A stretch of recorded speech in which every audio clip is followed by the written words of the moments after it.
Assalamualaikum warahmatullahi wabarakatuh. Baik, pada kesempatan ini kita bicara tentang konsep manusia dalam falsafah pendidikan Islami. Bicara tentang pendidikan atau pemahaman yang utuh terhadap makna pendidikan dalam konteks Islam tentu harus lebih awal memahami tentang konsep manusia, sebab pendidikan dalam Islam itu tujuannya adalah untuk memberdayakan manusia. Nah, sebagai langkah awal untuk lebih jauh bicara tentang pendidikan di dalam Islam, maka konsep manusia di dalam Al-Quran atau di dalam ajaran Islam perlu dipahami secara baik. Oke, bila kita menelusuri tentang keberadaan manusia di dalam ajaran Islam, tentu kita harus merujuk ke dalam terma-terma yang diurai di dalam Al-Quran. Terdapat beberapa terma atau istilah yang merujuk pada kata manusia, antara lain ada yang disebut an-nafs, ya, jiwa.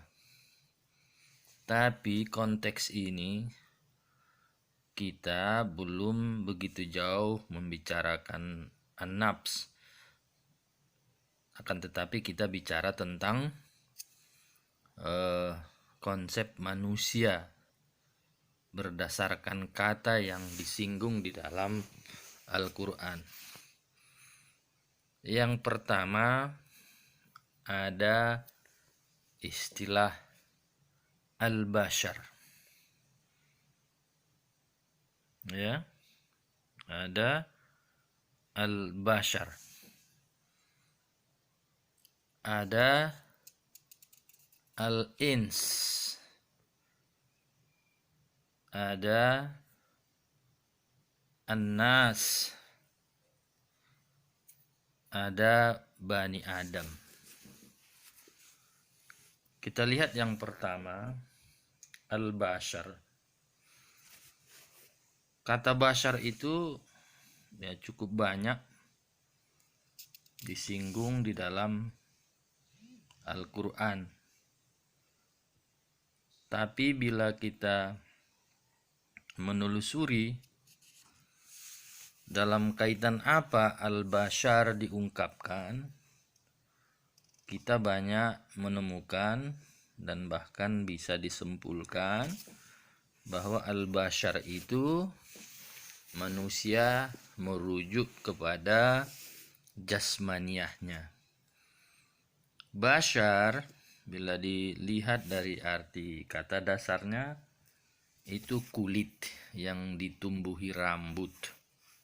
Bisa juga bergesekan. Jadi ini silakan lihat di dalam kamus-kamus bahasa Arab, termasuk di situ ada al-mu'jam, al-musyarraf, itu sangat luas dibicarakan. Jadi setiap kata bashar pada umumnya merujuk kepada manusia dari aspek jasmaniah. Kita lihat dalam surah Shad, wa idh qala rabbuka lil malaikah inni khaliqum basyaram min tin.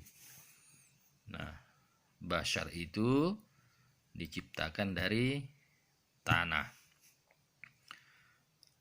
Nah, di sini ana basyarum mithlukum. Nah, itu ada juga ayat itu. Saya manusia secara jasmaniah ya sama dengan kamu, kata Rasul. Jadi jasmaniahnya punya panca indera, punya kepala, punya kaki. Nah, di sini dia. Jadi manusia dari sisi bashar. Dan bukan hanya dari sisi fisik saja, kecenderungan. Bashar ini juga sama dengan ya makhluk lain yang dari sisi dimensi bashar, punya kecenderungan makan, minum, berketurunan, ya sebagai makhluk jasadiah normalnya. Nah, inilah dia bashar. Oleh karena itu perlu dipahami bahwa manusia itu berdimensi basyariah dan berkebutuhan jasmaniah dan biologis. Ini yang pertama, wujud manusia. Yang kedua, insan. Ini juga dijelaskan sangat banyak di dalam Al-Quran. Antara lain ayat yang sangat akrab kepada kita. A'udzubillah. Laqad khalaqnal insana fi ahsani taqwim. Insan di sini sudah berpredikat ahsan. Maknanya adalah insan adalah manusia yang tidak sekedar makhluk basyariah saja, makhluk jasmaniyah saja, tapi sudah lengkap. Ya, insan itu manusia yang memiliki dimensi jiwa dan dimensi jasmaniyah.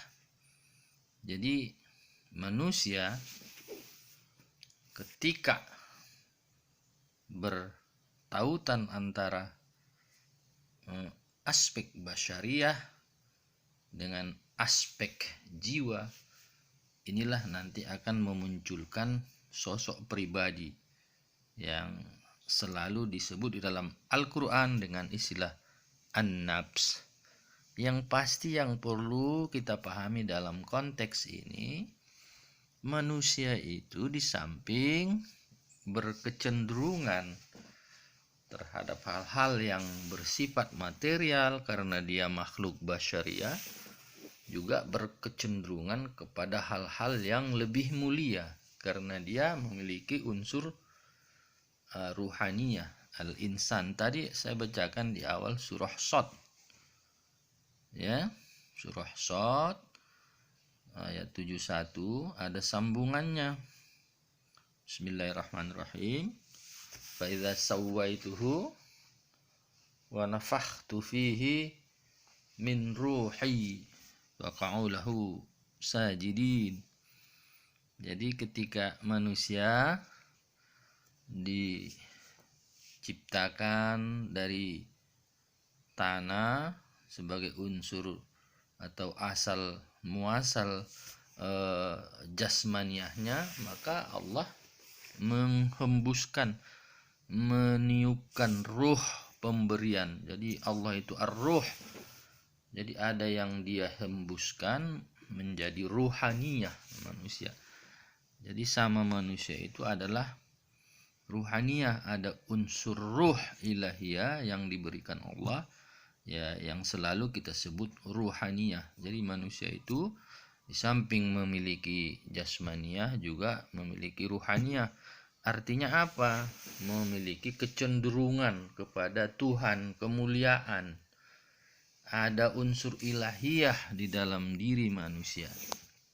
Jadi perhatian terhadap manusia tidak bisa hanya dari aspek jasmaniyah saja, tapi harus lengkap antara aspek jasmaniyah dengan aspek ruhaniyah. Ya, seperti yang saya sampaikan tadi, ketika unsur jasmaniyah sudah lengkap, lalu Allah meniupkan unsur ruhaniyah, maka sesungguhnya manusia itu lengkaplah, ada unsur jasad, ada unsur ruhaniyah. Inilah kedirian manusia, inilah an-nafs itu.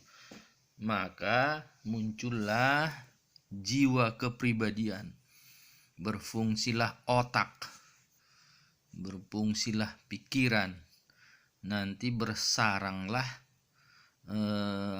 cahaya ilahiyah itu di dalam hati manusia.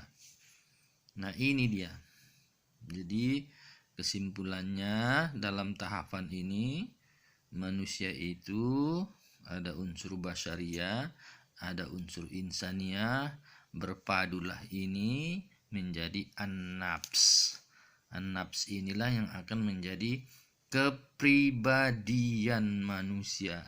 Kepribadian ini harus dicapai, harus diusahakan.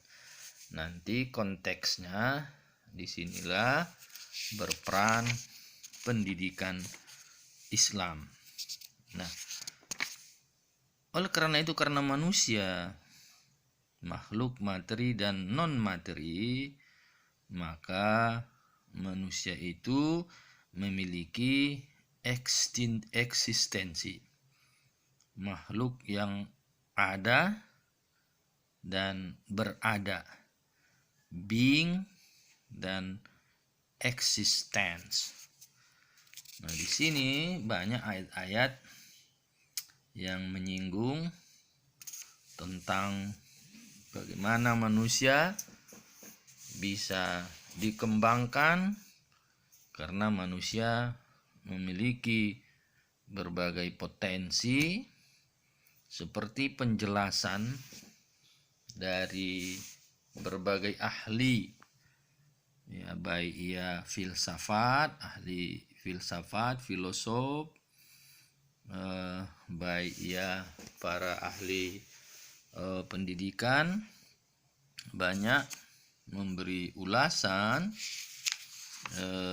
mulai dari Ibnu Sina sampai Ibnu Arabi hingga para pemikir kontemporer, ya, seperti Ziauddin Sardar, Naqib.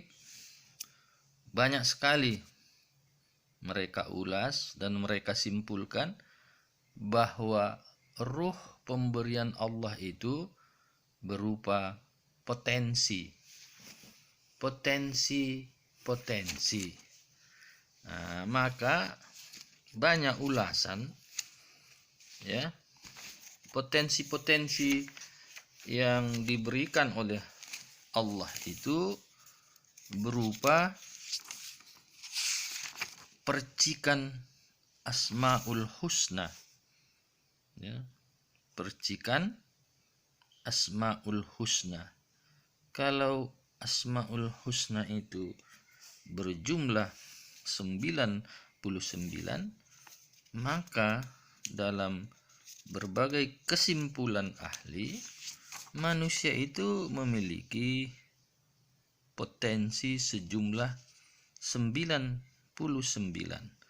Persoalannya adalah karena potensi itu baru berbentuk potensi bawaan, ini perlu diaktualisasi, diaktus, sehingga dia existence. Nah, oleh karena itulah butuh pendidikan. Maka di setiap orang, karena lingkungan dia lahir, dia dibesarkan, dia dikembangkan, dia dididik tidak sama, ya, maka tidaklah semua yang 99 itu bisa terkembangkan. Bahkan hanya segelintir, hanya beberapa, ya, sesuai dengan kemampuan orang tuanya, kemampuan lingkungannya dalam mengasuh, ya, baik ya perhatian kepada jasmaninya, juga perhatian kepada jiwa ruhaniahnya.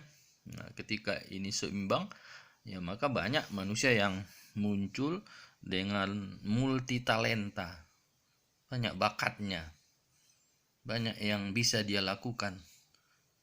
Tapi ada orang hanya segelintir, hanya 1, 2, 3. Tapi banyak sekali manusia yang muncul dengan multi talenta. Dia ahli sains, dia ahli ilmu-ilmu keislaman, dia ahli seni, dia ahli budaya. Nah, kita lihat dalam sejarah umat Islam, Ibnu Sina itu luar biasa itu. 7 tahun sudah hafiz Al-Quran. 8 tahun usianya sudah banyak membaca buku-buku filsafat Yunani. Ya, 10 tahun sudah mulai menulis dan banyak bicara tentang ilmu kesehatan. Bahkan dia pada proses kehidupan berikutnya dia banyak menulis buku, bukan hanya tentang kesehatan, karena dia seorang dokter, ilmu kedokteran itu dia bapaknya, dan banyak dipergunakan di Eropa sampai hari ini. Bahkan di fakultas-fakultas kedokteran di Eropa itu buku wajib itu dibaca, bukunya Avicenna. Ya, itu sangat luar biasa cerdasnya. Nah, ini prototipe manusia yang luar biasa cerdas. Dia multitalenta. Kenapa? Ya, karena memang proses pendidikan yang dia alami beda dengan yang lain. Orang tuanya mungkin sejak dalam kandungan perhatiannya kepada gizi, kesempurnaan pemenuhan jasmaniahnya itu lengkap. Setelah lahir atau bahkan sebelum lahir juga perhatian kepada ruhaniahnya, mungkin ibunya rajin baca Quran, ayah juga begitu. Nah, ini kan perhatian kepada jasmaniah dan ruhaniah, inilah yang menyebabkan orang berbeda-beda bakat bawaannya. Begitu juga suasana pendidikan yang dia peroleh setelah dia lahir, cara pengasuhan, cara pemberian perhatian dan lain sebagainya. Nah, disinilah kadang manusia itu berbeda-beda aktualisasi dirinya. Ada yang memang banyak kemampuannya, ada yang sedikit. Disinilah kita melihat bagaimana peranan pendidikan, bagaimana pendidikan itu sangat dibutuhkan. Nah, tadi kita bicara tentang manusia, di samping bashar dan insan ada Bani Adam. Bani Adam itu kan sebetulnya ya kita ini semua keturunan dari Nabi Adam. Ya, sama saja ya, kita menjadi insan yang memiliki potensi bawaan. Ya, kalau nanti di barat mereka kembangkan ada berbagai teori yang didasarkan kepada penelitian mereka. Ada teori tabula rasa, manusia itu lahir seperti kertas putih. Tentu Islam nanti beda ya. Beda ya. Tidak teori tabula rasa, tapi nanti ada ya teori fitrah yang spesifik melihat manusia itu memiliki bawaan yang ditiupkan oleh Allah sejumlah 99. Nah, inilah. Jadi ada Bani Adam, ada An-Nas. An-Nas itu kan penyebutan terhadap seluruh manusia. Ya ayuhan nas, wahai seluruh manusia, tanpa dilihat dari suku bangsanya, tanpa dilihat dari aspek apakah dia basyariah, jasmania atau ruhania. Jadi an-nas ya, keseluruhan manusia. Inilah pemahaman awal yang perlu dipahami oleh khususnya mahasiswa yang akan belajar pendidikan Islam. Harus lengkap dulu pemahamannya tentang konsepsi manusia. Nah, ke depan nanti akan kita ulas apa sesungguhnya status manusia setelah dia lahir, atau apa sesungguhnya status yang disandang oleh manusia. Dia diciptakan Allah lalu ditempatkan di bumi ini. Nah, dia statusnya apa? Nah, ini juga nanti akan diulas. Jadi asal muasalnya sudah kita lihat, keberadaannya sudah kita lihat, dia bashar, dia insan, dia An-Nas, dia Bani Adam, yang disimpulkan pada sebuah pemahaman manusia terdiri dari makhluk materi dan non materi, makhluk jasadiyah dan makhluk ruhaniyah. Nah ini baru nanti kita lihat, kita telusuri, kita pahami apa status dia. Dia menyandang apa hidup di dunia ini. Setelah itu nanti, setelah dipahami dia menyandang apa, baru dia punya tugas apa. Dia berstatus apa, lalu tugasnya apa. Kalau dia itu umpamanya bupati, lalu tugasnya apa. Nah, nanti ini akan diurai, ya, akan dijelaskan secara baik. Tapi untuk mengawali pemahaman ke sana, bisa kita lihat Al-Quran surah Az-Zariyat, ya, ayat 56. Surah Az-Zariyat ayat 56, itu status manusia abid.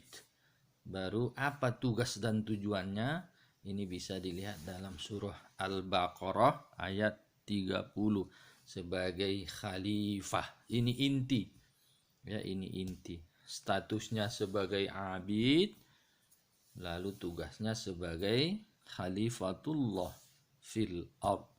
Ini yang harus disadari oleh setiap manusia, sehingga tidak lari dari status dia yang mengemban tugas kekhalifaan. Sekira ini dulu pengantar, nanti akan kita lanjutkan dan kita dalami sedalam-dalamnya.